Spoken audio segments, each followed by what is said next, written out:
Blog Talk Radio.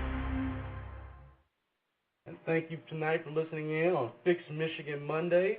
This is your host, Wayne Bradley. And tonight we're going to talk to the leading candidate for the Attorney General of Michigan. And I'm welcoming to the show Mr. Bill Schutte. How are you doing, Bill? Wayne, I'm doing great. I appreciate the opportunity to be on your show. So thanks very much. It's going to be a good time. Thank you very much for coming on. You know, I was doing some research on you, and you have quite the resume for this position. And just out of my own personal curiosity, with your resume, did you consider possibly even running for governor?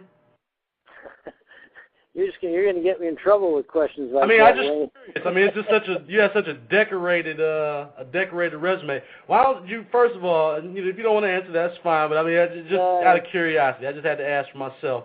Could you give people a little bit of your background and give people an introduction to Bill Schutte? Well, thank you, and you bet I will. And Wayne, it's a nice compliment. I appreciate it. It was kind of you to ask.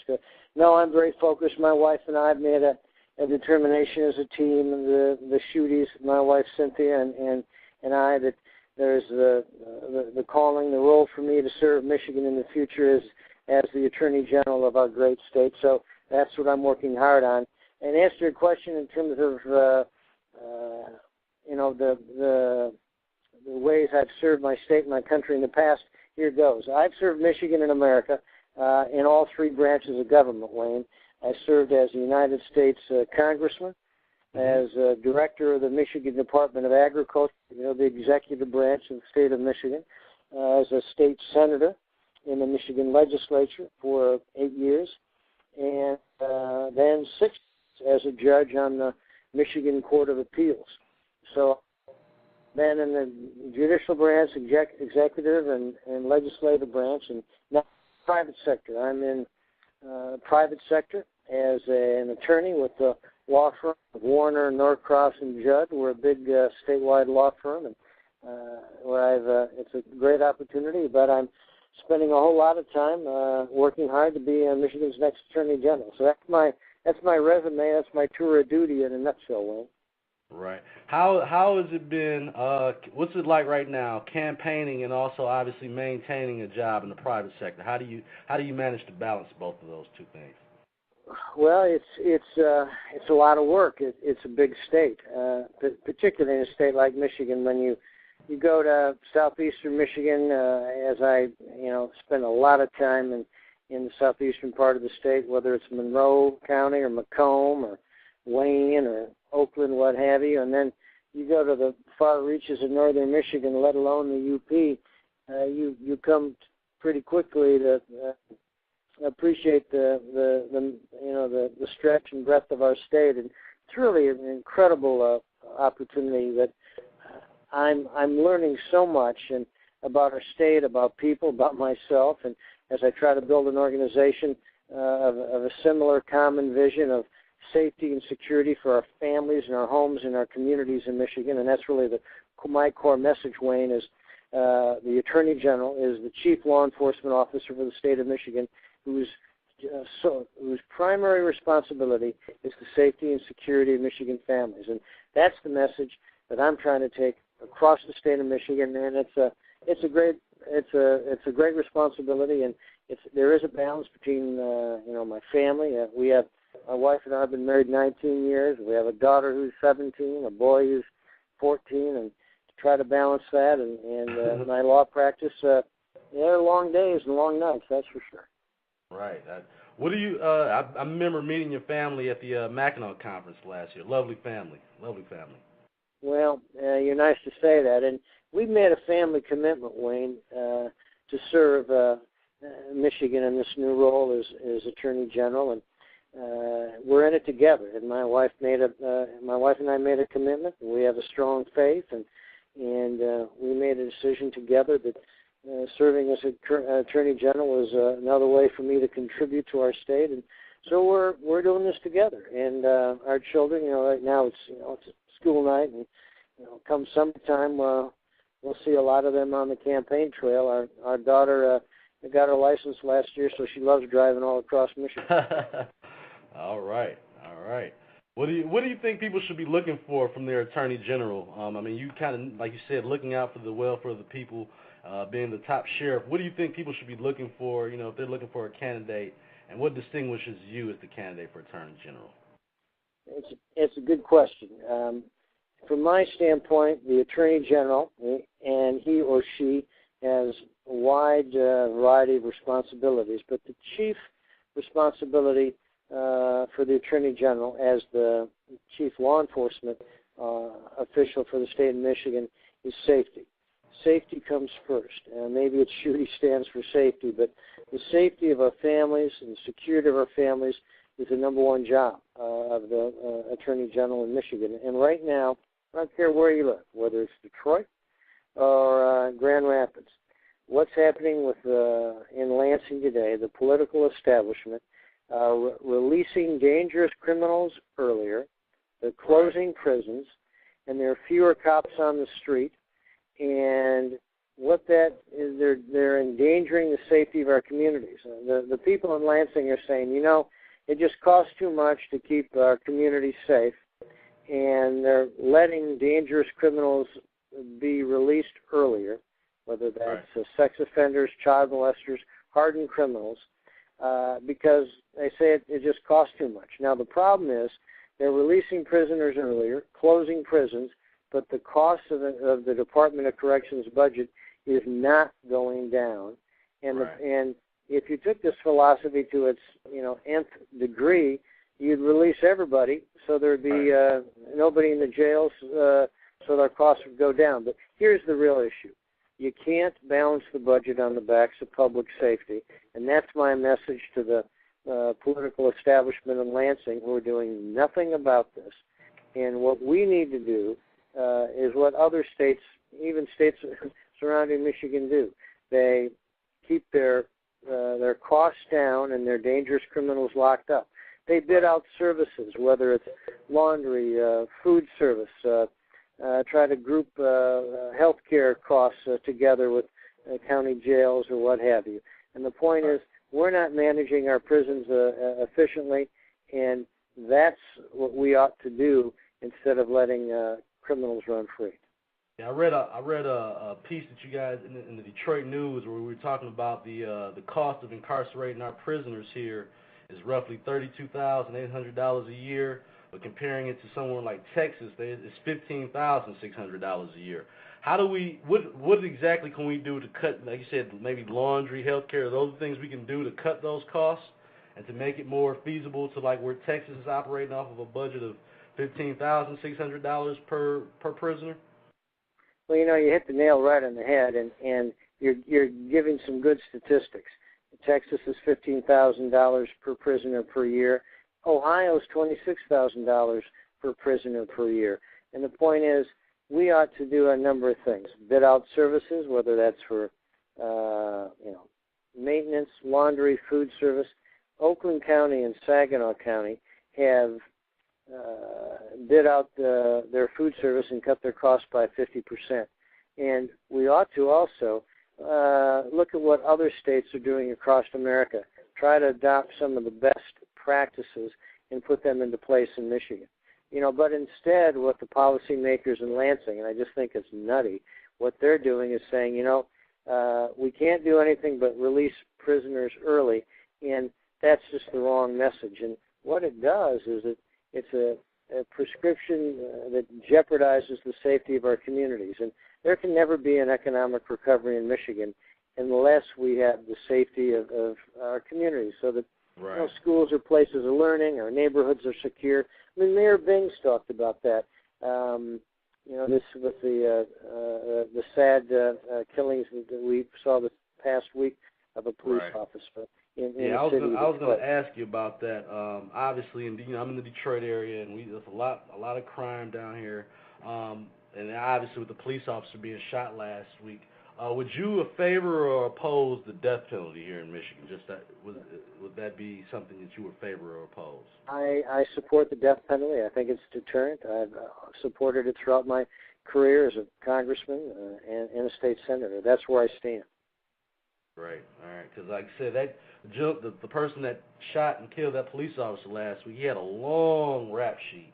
And that's kind of like where you were talking about before. We're letting prisoners out so early that they usually come back and commit more crimes. So I guess, again, it's good to know that we have someone that would favor the death penalty. What can we do to keep sex offenders locked up for a longer period of time? Well, again, what's happening now, and you talk to prosecutors across Michigan, and it doesn't matter whether it's Democrat or Republican. That's not the point here.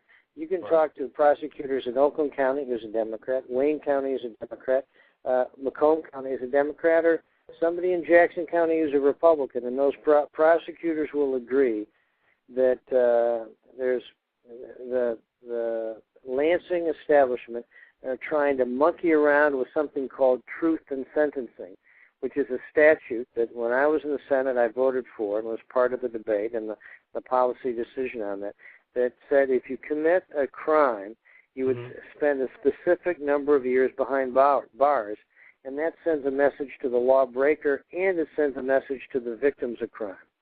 And what I want to be as Attorney General is an ally for the crime fighter. Those women and men, that thin blue line or trying to protect us in our communities. And I want to be an advocate for the victims of crime that are sometimes forgotten by some, but not by me.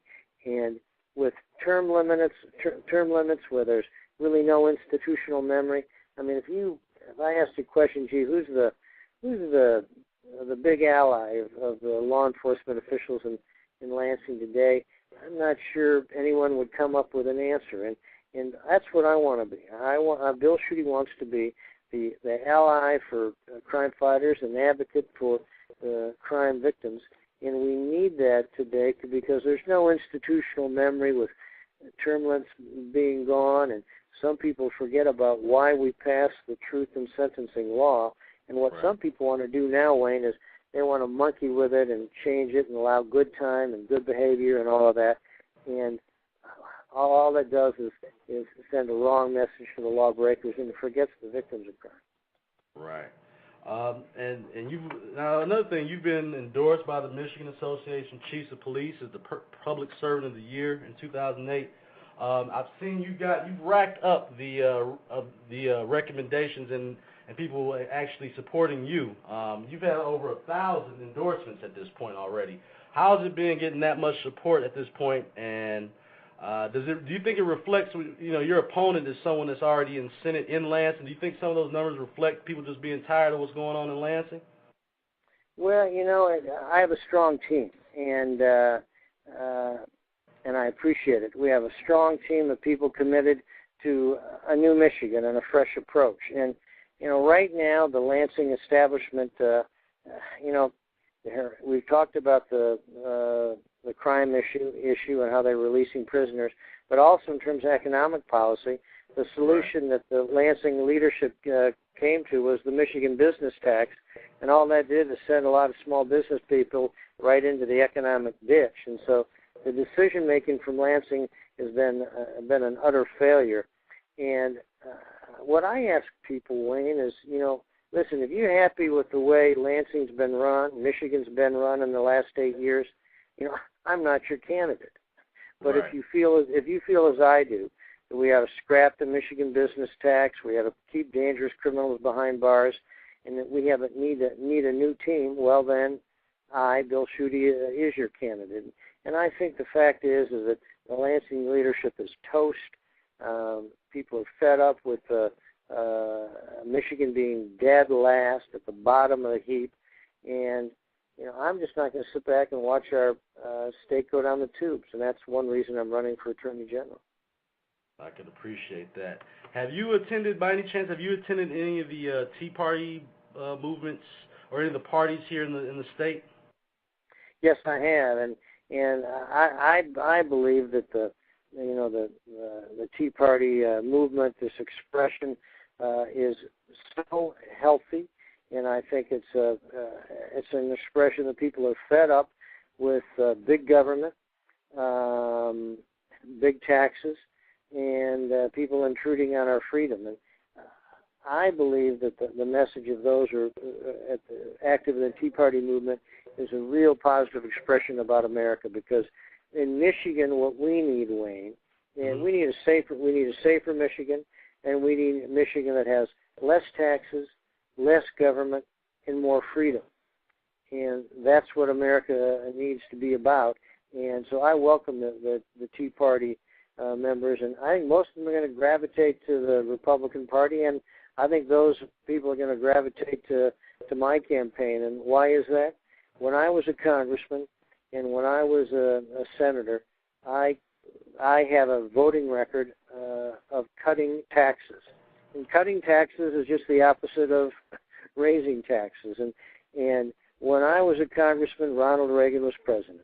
Right. And when Reagan was president, we cut taxes, and we rebuilt America's national prosperity, restored our national defensive capability, and I'm a Ronald Reagan Republican, which is in contrast to people who, engineered and designed the Michigan business tax, and shoot, that tax just sent our state into an economic ditch. Everyone's crossing the line to go to Indiana or anywhere else to get away from having to deal with the business tax here, amongst other things that we're dealing with unions and everything else. They have the regulations. And that's just got to change. The big challenge. And that's got to change. We've got to have a new Michigan. What do you think? What do you think we need to do besides obviously with the business tax? What do you think are some of the things we could do to improve Michigan and make this a better place, obviously, to do business and make people want to work? Bring new businesses here. Well, a couple of things. First, we need to have a Michigan that's safe, because you cannot have a complete economic recovery if there's a question about the safety of our communities.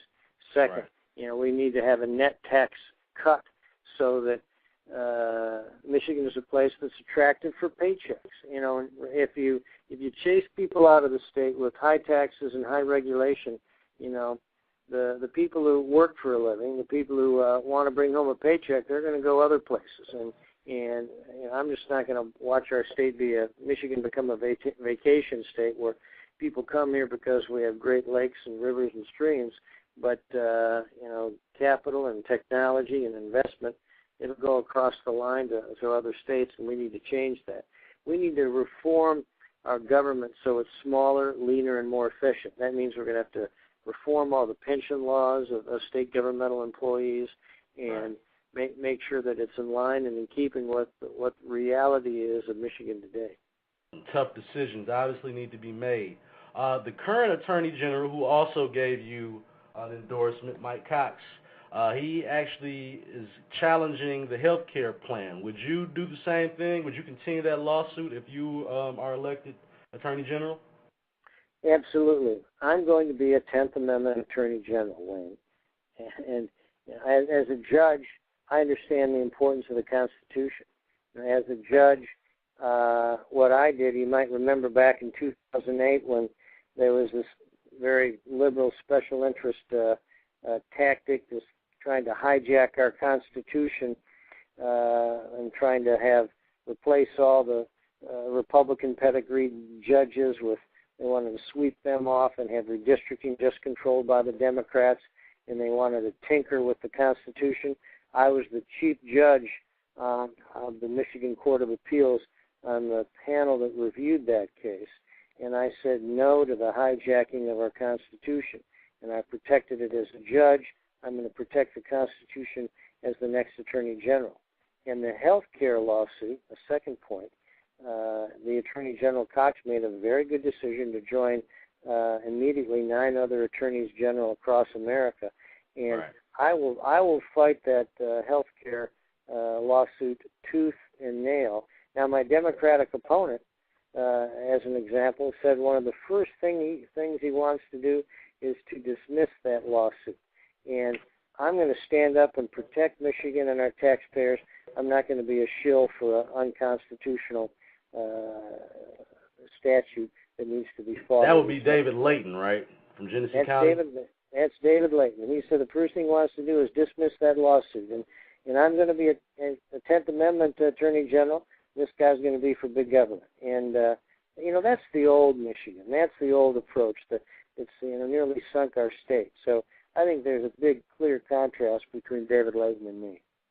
Yeah, obviously, big time. Another question here, and like I said, sometimes I go through on the blogs and all the different, just doing research here.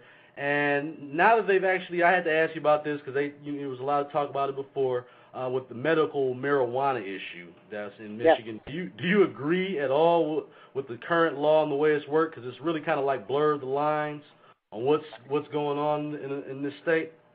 I think it's been a major mistake. Everything that was predicted, that law enforcement, the sheriffs and the prosecutors and the medical community were very concerned about that medical marijuana law, and it's all come true. And communities are, scratching their heads as to the complications of it, the enforcement questions, and it's really a very difficult thing for local communities.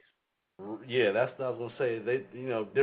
Different communities don't know how to deal with it because like I said, people are coming up there with their prescription cards now. So that was something that you were against. Do you think that would be something you would challenge if you became attorney general or would set some sort of mandate on how to deal with that? Well, this is the people have to deal with these laws, and we as a state need to. That law was passed. My job is to enforce the law. Whether I may or may not like it, but that's not the point. I'll enforce that law as it said in the books. Now, if other communities want to, on their own initiative, or if legislators on their own initiative want to put some other laws in place, that's a separate issue. Okay. And one other thing that, like I said, I was doing some research on, I noticed that you and your wife started a group called Michigan Harvest Gathering. Could you tell us a little bit about that? That is very nice of you to ask about that. My wife Cynthia and I, 20 years ago, got together and formed a partnership with the Food Bank Council of Michigan, like the Gleaners in Detroit, which does such a great job. And what we do every year, Wayne, is raise money, usually about $300,000 every year, to raise money for the food banks across Michigan, to give people a little helping hand, and maybe someone's going through a difficult time in one fashion or another. And so we formed something called the Michigan Harvest Gathering, which is a kind of a partnership between the nonprofit sector, the food banks, and the public sector. I help with government employees, and everyone's very generous. And gosh, over 20 years, we've raised over $7 million and about 8 million pounds of food. And it's going to be 20 years this coming fall. And so we're going to kind of have a big celebration. This was my wife's idea, and she was the chief. She was the originator of it, and I helped raise money for it. So we're a good team, and we like the food banks a lot. And thanks for asking about it. That's great. If there's anything I can do in the future, please let me know if there's any way I can help with that. Because I'm like I said, anything I can do to help, I'm always on board for that. That sounds like a great project. Could you give everyone, the listeners, your website so they can go check you out, and if they want to donate and help with the campaign? Oh, that's nice. You can go to BillSchutte.com. Now my name is not easy to pronounce, so you do on duty Bill Schutte, and it kind of slips off the tongue pretty easy. So BillSchutte.com, and Schutte spelled SCHUE, T as in Tom, T as in Tommy, BillSchutte.com. That'll get you there, and a website, and lots of different things there. And Wayne, I so much appreciate the opportunity to be here on your show tonight. I'm real grateful for this time. Oh, I appreciate you for coming on. Hopefully, like I said, when you come down here, we can do another interview. And like I said, we're going to be following the campaign. Like you have so many endorsements already. Like I said, the only person you don't have on there I was looking at is your opponent at this point. So you're really doing a great job of campaigning out there. And good luck as you go forward here. No, I haven't got my opponents yet. I'm working on it. That's the only person I didn't see on that list yet. So I mean, you're doing a great job, and like I said, it was great meeting you and your family last year. You had a lovely family. Like I said, I just you stuck out to me when we took those pictures. How you had your whole family with you. I think that's great. That's the kind of support you need to be successful out here. So again, I appreciate you for taking time out your busy schedule to come on the show and go ahead and help the kids now with the homework. All right, sir. Yeah, that's what it's going to do. And my best to your family, and I look forward to seeing you soon. All right. God bless you, sir. Thanks for coming on. Thanks so much. Okay. Bye-bye. Bye-bye. All right, that was Bill Schutte. I think we got a caller here. Caller, if you've been on hold all this time, I apologize. I want to take the call. Let me take this call. Caller, you on the air? Would that be me? You're on the air? Oh, good. Yeah, I just had a question. Unfortunately, I didn't get an opportunity to ask it for Mr. Schutte. I live in Southwest Michigan. Okay. So. Where are you calling from? A small town called Watervliet. Ah, okay. All right. How did you hear about the show? Well, I hang out on Blog Talk Radio. Awesome. What was the question? Maybe I can shoot him an email. We can get an answer here. Was it something good or bad? Well, actually, he's talking about increasing safety in the state of Michigan of the population and looking at the police cuts that are going around the state. Now, in 2005, the United States Supreme Court, in a ruling in Castle Rock versus Gonzalez, they said that an individual does not have a constitutional right to police protection, that the police were only there to investigate the crime after it has been committed. Right.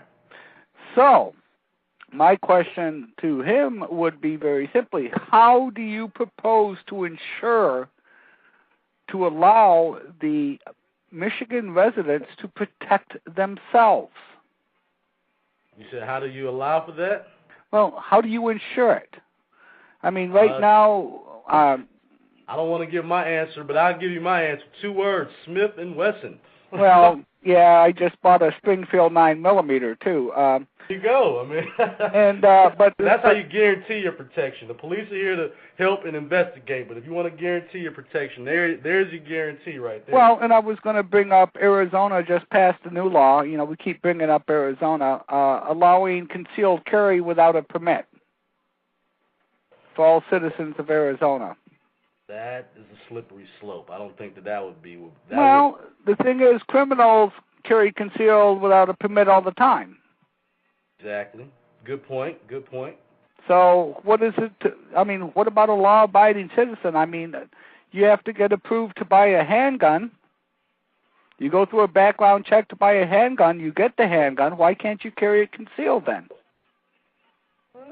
I mean, that's a valid point. As long as you get a license, I don't have an issue with that. But you got to at least, we got to have some checks and balances on who the good guys are and who the bad guys are. That would be my only suggestion on why you have to do that. But because I mean, like I said, when they pulling you over, they want to know if you're a legitimate gun owner. They want to know that, and that that's to help them out to do their job better. So I would understand why they would want to do that. But I guess I could see your point. But just from the standpoint of we want to know who the good guys are and who the bad guys are, I don't have a problem with, obviously paying the fee, because that's what every state wants. They want the licensing fees. And well, they want money. Yeah, well, that's at the end of the day, that's what all that's about. Everything is about the money. So, this is a right. This is a right that is not given to us by the government. Right. The right of self-protection. The right of self-protection. Well, I think at home, I don't think at home you have to register if you want. No, you don't. But in my little town here of 1,800 people, we don't really have that many problems. Right. But if I'm going to travel to a bigger city, Kalamazoo, or maybe St. Joe, Benton Harbor area, right, where there is a higher incident of crime, then I am not allowed to protect myself when I do that.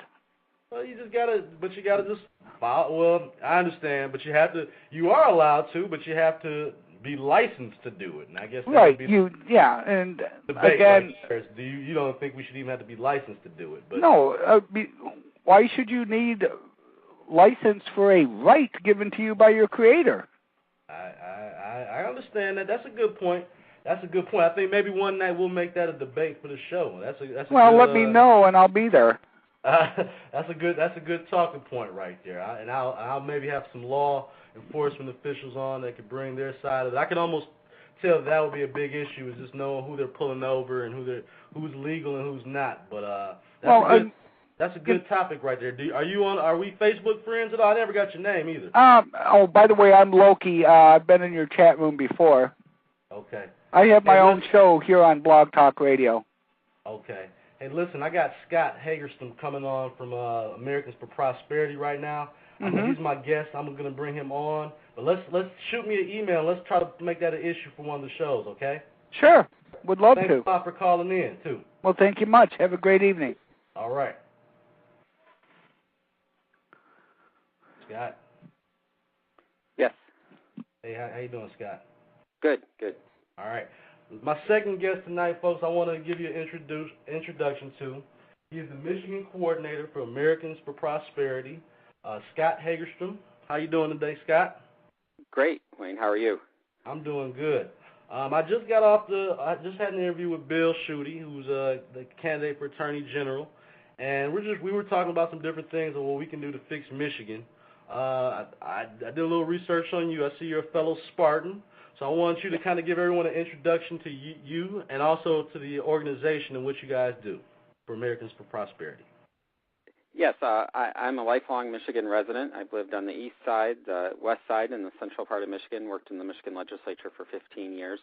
My grandparents and parents were all union members, and I currently have 4 kids, 12, 8, 6, 4, and 4, and soon to have a teenager in the house. Good luck. Married, my wife, a teenage girl, and my wife's a PhD student at Michigan State, and really just care about the future of this state, and hopefully we'll have a state where when my daughter graduates from high school in just a few years, there will be opportunities for her here in Michigan, and I won't have, if they want to leave the state, that's fine, but I want it to be their choice. I don't want them forced to look for work in other states. Exactly. And the course we're on is not a good course, and so, we have an election coming up, and we ask citizens of Michigan to ask some really hard questions, because there's a lot of hard decisions that haven't been made that are going to have to be made over the coming years. And Americans for Prosperity is a grassroots advocacy organization. We're dedicated to free markets, economic liberty, limited government, property rights, and school choice. And we believe those issues need to be addressed and looked at if we're going to attract capital to Michigan and what follows capital, which is good-paying jobs. Exactly. What do you think that we can do? I was talking with Bill about this. What do you think we can do to, what will be the first step in trying to fix Michigan and getting us back on the right path? Well, I think the first thing is we got to stop the talk about tax increases and feeding the bureaucracy. I think the first step is to we need politicians and elected officials to be dedicated to putting the economy first and right. Bureaucracy second. Exactly. And recently you guys had an event, I believe it was last Saturday, and you had the governors, it was a debate, I assume, and did all the candidates show up for this debate? No, we had 3 candidates show up, Congressman Pete Hoekstra, Attorney General Mike Cox, and Sheriff Michael Bouchard. And Tom George Rick Snyder didn't show up. Now, he's considered in some parts as he's winning some polls. How come he did not come to the Americans for Prosperity debate? What made him not want to go down? We sent certified letter, we emailed, we called, and about 3 days before the event, we got a note from someone on his campaign staff that he had a conflict with the schedule. Okay. They did not indicate what that was, but so I hope to see more of him in the upcoming months before the August primary. Right. With the way the governor's race is looking right now, have we identified who are some of the more that are fitting what American for Prosperity is looking for? Have you guys found the candidate or the candidates that you're looking at that represent those kind of missions and goal statements? Well, Americans for Prosperity, we do not endorse candidates. We're all about the issues. We really don't want to get into the personalities, but certainly there's some core issues that we'd like to, we'd hope our activists, and we'll be doing a questionnaire, we'll be asking these candidates for governor, and they deal with tax policy, regulatory policy, and labor policy, and then also transparency.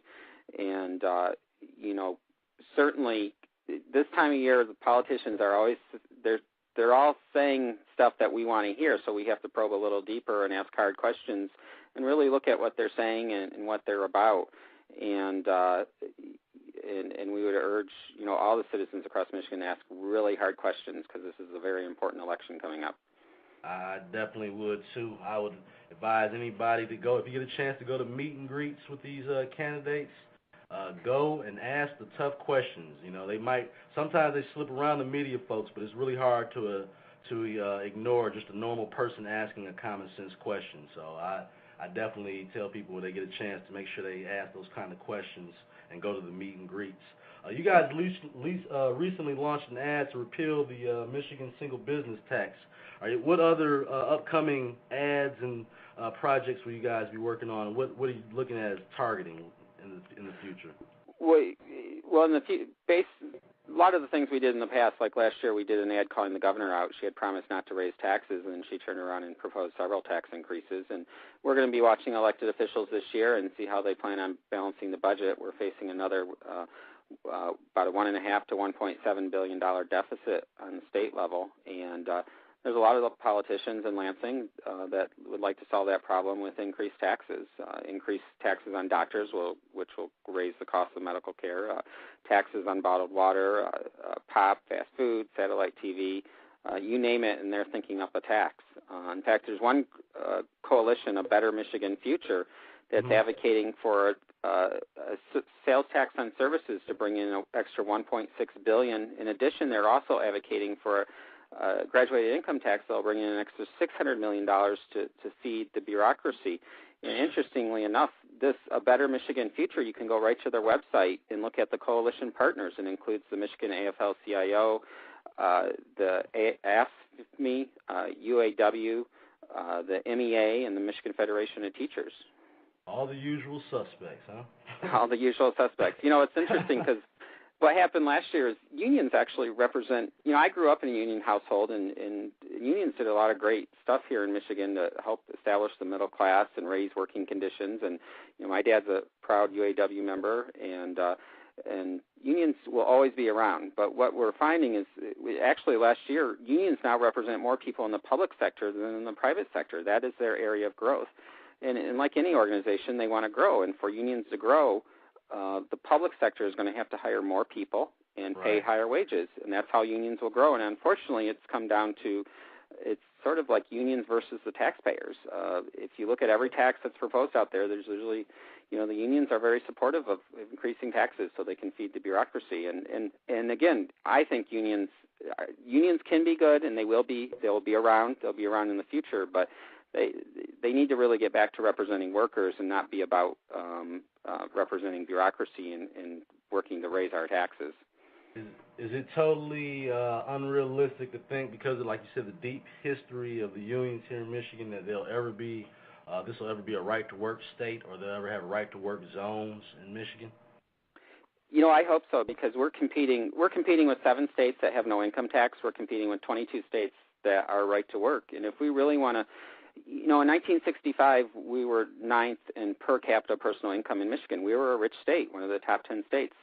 Today, we're near the bottom 10 states. We're a poor state. It's unfortunate that we're a poor state now, and so in the past they said we can't become right to work because that will put our economic condition at risk. Well, there's nothing left to risk. We need to really start a conversation in the state and think about some new ways of doing business, because the way we're going, I don't have to tell your listeners if we're, highest on unemployment, people are leaving the state, and we really have to have some hard conversations about our taxation level, regulation, and including right to work.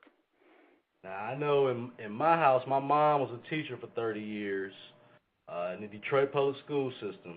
So I have these conversations with her all the time, and I shift a lot of blame on the unions now for where things are at. Does your dad ever get mad at you about that? Because my mom sometimes gets a little peeved at me about that when I remind her about those kind of things. He's not a big supporter of right to work, but interestingly enough, when I was 10 back in 1980, he was laid off, and we had to move from the east side of the state to the west side. And then when I went to college back in the late 80s, he was laid off again, and they had to move to Indianapolis. So they were a casualty of the downsizing of the private sector union force here in Michigan.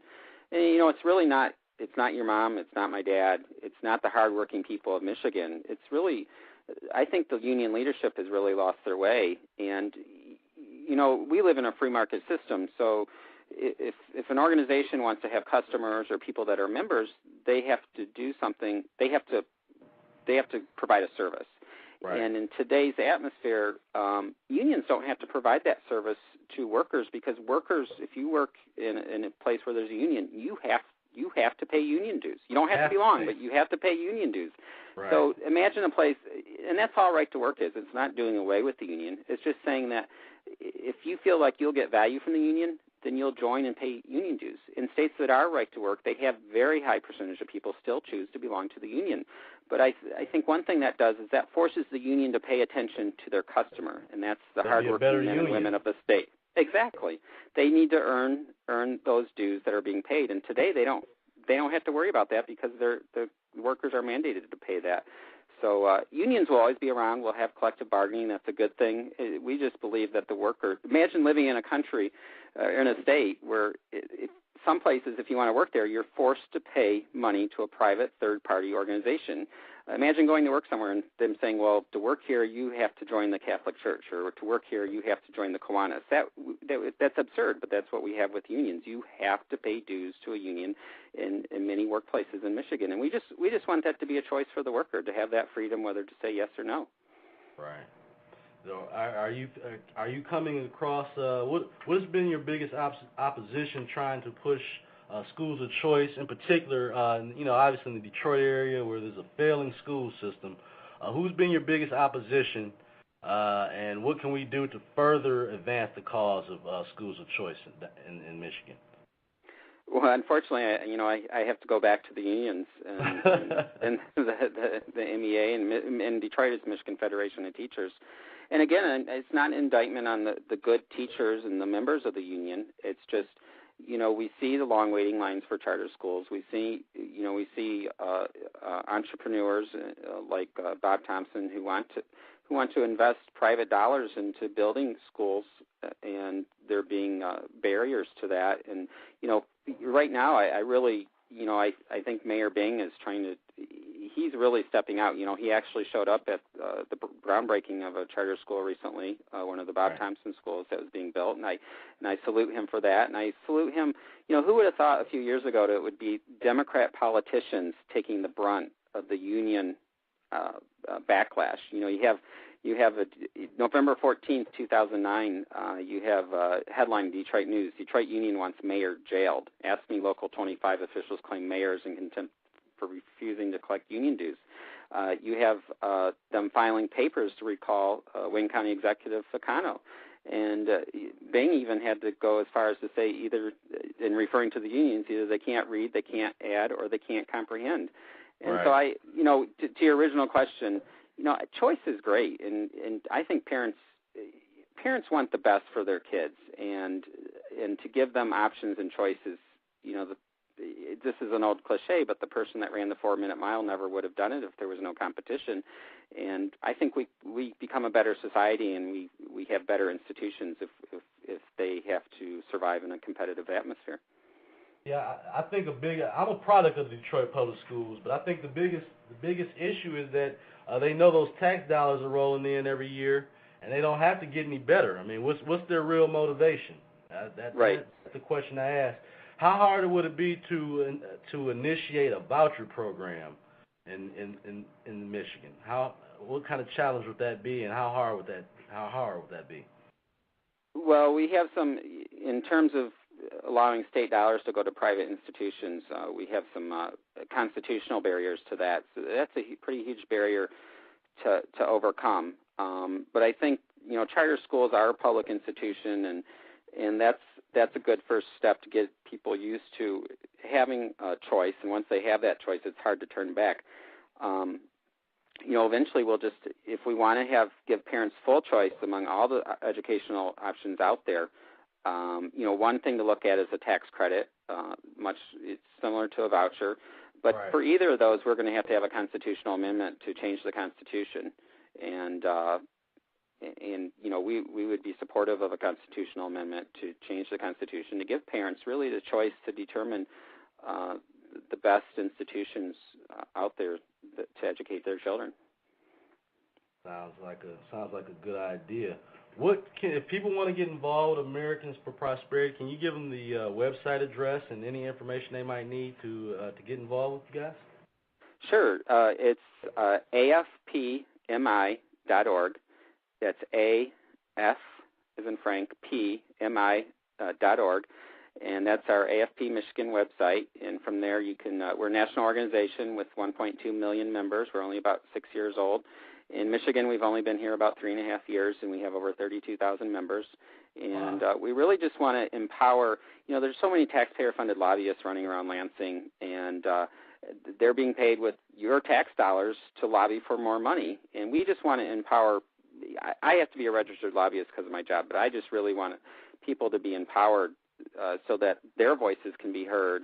So when legislators go to vote on something, they are hearing from constituents, not just from the special interest in Lansing. Definitely. And so from a local standpoint, I saw that you guys had like different kind of workshops and activist grassroots stuff, to help people get involved. From one person, can you kind of give them an idea what they can do to help make a difference with Americans for Prosperity, and also just the whole idea of getting involved and and getting involved in the process? Yeah, I mean, there's 3 steps. There's education, motivation, and then action. And if you join Americans for Prosperity, membership is free. And we'll tell you, they're doing so much bad stuff in Lansing and D.C., I could send you 3 emails a day, and I'd drive you nuts. But we try to be strategic. We try to get our members involved in places where it can really make a difference. And we'll send action alerts out and make it very easy for you to contact your legislators to let them know what you think about the tax increases they're proposing or the raises for government employees and increase in benefits. So join Americans for Prosperity. Go to the website, afpmi.org. Join, and we'll keep you informed about what's going on.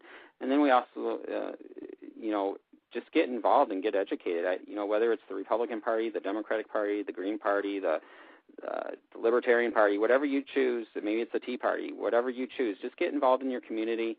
And even, some people are very intimidated, so just give a little bit of time each week, get involved with issues you care about, and join Americans for Prosperity. Excellent. Are there any upcoming events, so you just had the big event last week, are there any other upcoming events that people should know about?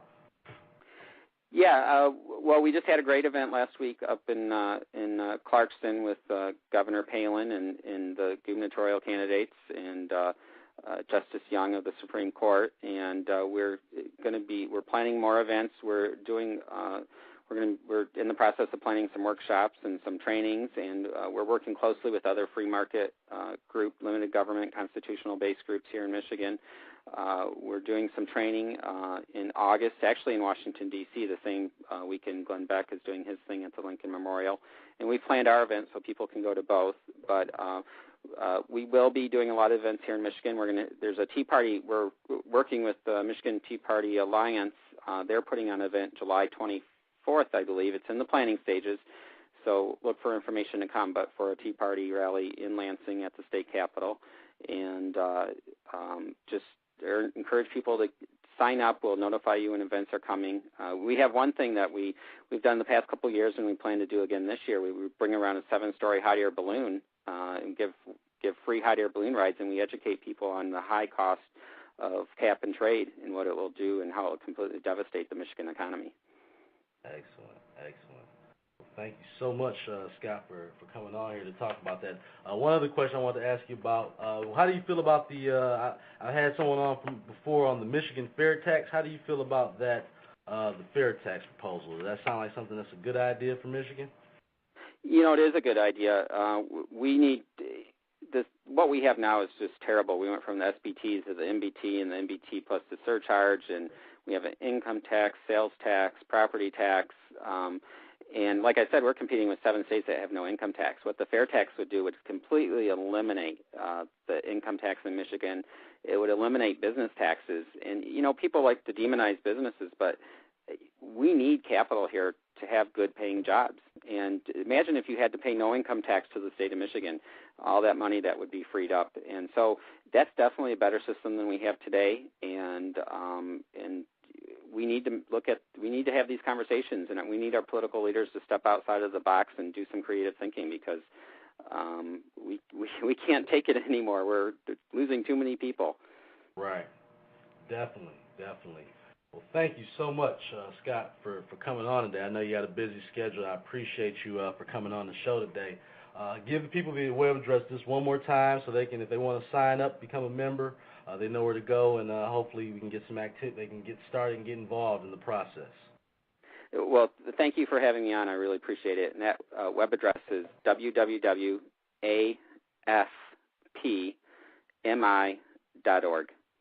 All right.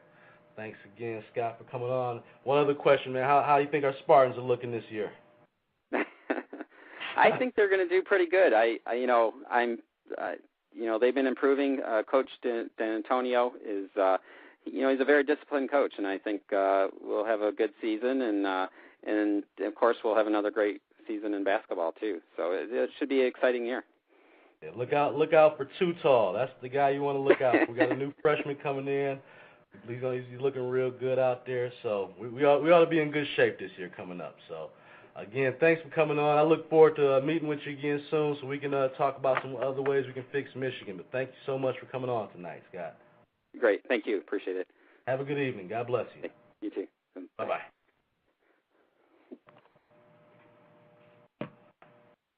All right. Well, that was Scott calling from the Americans for Prosperity. I really appreciate him coming on the show. We got 10 minutes left on the show tonight, folks. I want to hear from you. You want to call back in and let's talk about the gun rights issue. I don't mind talking about it. Call back in, 347-996-3175. I want to thank Scott Hagerstorm for coming on again to the show tonight. I want to thank Bill Schutte for coming on. We're all here together in this to try to fix Michigan. For the same reason they're doing, I want my daughters to have an opportunity to live and work in Michigan and make sure that we're leaving it in a better position than what we got it. So, I mean, that is the motivation for trying to fix Michigan and get Michigan back on the right track. I don't want my daughters to go to college and then realize that they don't ever want to live in Michigan again. Bob from USMC, Izzo's a great coach. You say that again. That he's one of the best in the country. Annie, thanks for the compliments on the interview. I'm getting the hang of it. I'm trying to do my best. If you're listening in, give me a call, 347-996-3175. I want to hear from you. 347-996-3175. I got a couple minutes here. I was going to talk about one other issue, and if you want to call in and let me know what you think about it. Kim Meltzer, who's a state senator, she's from Macomb Township, says she'll be introducing new legislation that's similar to Arizona's controversial new immigration enforcement law here in Michigan. I want to know what you think about that. I'd like to hear your opinions on the immigration laws, and do we need to do the same thing that they've done in Arizona? I'd be interested to hear your opinions. Give me a call, 347-996-3175, or we can talk about it in the chat room. I'd love to hear from you. Next week's show, we might as well talk about what we're going to be talking about next week. Next week, I will have Pete Hoekstra on my show, gubernatorial candidate and U.S. Congressman, so he will be on the show next Monday, and I'm really looking forward to that. He's got some great ideas and some great things to do to fix Michigan. He has a great background, and I'm really looking forward to that interview. So next Monday at 9, we will have Pete Hoekstra on the show. We're waiting for one last GOP candidate, Mike Cox. I'm still waiting on a date for him. Hopefully we'll get him on the show very soon. We're reaching out. Nick, I hope you're listening in. Let's make that interview and make it happen as soon as possible. I'd like to get him on the show. Who else have we got coming on soon? I believe I'm reaching out with Stacy Mathias. We'll probably have her on the week after Memorial Day. We won't be doing a Memorial Day show. We'll take off for that Monday. But the following week after that, I'm looking to have Stacy Mathias and also Roy Chen. Hope to have him on the show next week. He's running for state senate And we're going to be, like I said, we're going to be talking to all the candidates running for different positions who have their own ideas and visions on how to fix Michigan. Because at the end of the day, that is what we're trying to do here, is fix Michigan and make this a better place for our kids, and that's the goal. So give me a call, 347-996-3175. We only got a few more minutes on the show, but call in if you got anything to say. Low Key did stop by the show, and he called. I think he called in a few minutes ago, and we talked for a minute. So I think that was him who called in. But if it wasn't, I thank you for referring him to my show, and I hope that if he doesn't get a chance to call in this time, have him call in, or let's just do the online chat. The phone number's 347-996-3175. We only got about 4 minutes left, so if you want to call in, give me a call. Let's talk about how we can fix Michigan. What do you think the problems are? I want to hear from you, the people. This is for you guys. This is set up for you, so give me a call, 347-996-3175. Let me know how you thought the interviews went tonight. Let me know who you think has the best vision of fixing Michigan. Like I said, we've interviewed all the gubernatorial candidates, Rick Snyder, Mike Bouchard. Next week will be Pete Hoekstra, and hopefully we can round it out with Mike Cox in the next couple weeks. So I'm looking forward to that. But I'd like to hear from the people. I want to hear what your ideas are on fixing Michigan and what we can do to get this state on the right track. So always feel free to give me a call. If you're not online, feel free to shoot me an email at twitterfam@conservativeiscool.com. I'm always interested. If 140 keys or 140 words are not enough on Twitter, feel free to email me, twitterfam@conservativeiscool.com, with any questions or any, like I said, when I'm having people on the show and you feel like you want to ask them the questions and you don't feel like calling in yourself, send me an email, shoot me a text, and I'll ask the questions for you. I don't have a problem with doing that, so feel free to do that. Annie, I appreciate all your support for listening in, and again, referring other people to the show. That's how we spread the word and get more listeners and more people engaged, is by spreading the word. So I appreciate that. Keep listening in. I hope you're enjoying the show. Give me a call, 347-996-3175. I want to hear from you. Annie, give me a call. Why don't you call in? Let me know how you enjoyed the show. We only got a few minutes left. We got about 2 minutes left, but if you don't call tonight, call in next time so we can talk about what we need to do here to fix Michigan. Of course, with the politicians, they already have their, what they want to say and the way they want to, say it. So it's always good to hear from the people here in the state of Michigan on what they think we can do to fix Michigan. So give me a call, 347-996-3175. I've got about 2 minutes left on the show. If you get a chance, go to conservativeiscool.com. I encourage you to check out the website. Got a lot of good things going on there. I just added some new pictures to the picture gallery from my trip from CPAC, trips from we did the GOP conference, pictures of meet and greet with Pete Hoekstra. So feel free to go on there and check out the picture album. If you're in this for a good laugh, if you want to go check out something, go check out the CIC Comic Review.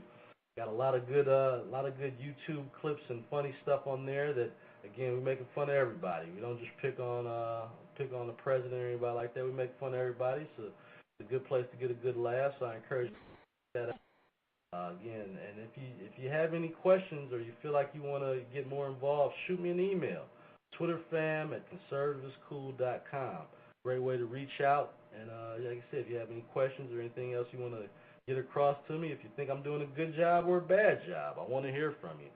Let me know what you think I can do to improve. If I'm not asking tough enough questions, don't hesitate. Let me know. I want to get better, and I'm doing this for the people listening in. I'm asking them the questions the same way you would. I want answers. I'm not a trained journalist or anything like that, so sometimes the questions might not be worded perfect, or it might not be the way a skilled journalist that's went to school for that would present it. But I ask the questions in a common sense way, and that's why I expect common sense answers. So that's my mission and my goal is to keep bringing that, and again, spreading the conservative message and bringing good conservative candidates throughout the state and throughout the country onto the show to promote them and give them a good platform. Liberal candidates, you're more than welcome to come on the show. You might get grilled. Might answer some questions you want to answer, but feel free. My door is open. I plan on reaching out to the Secretary of State candidate, Jocelyn Benson, to the show.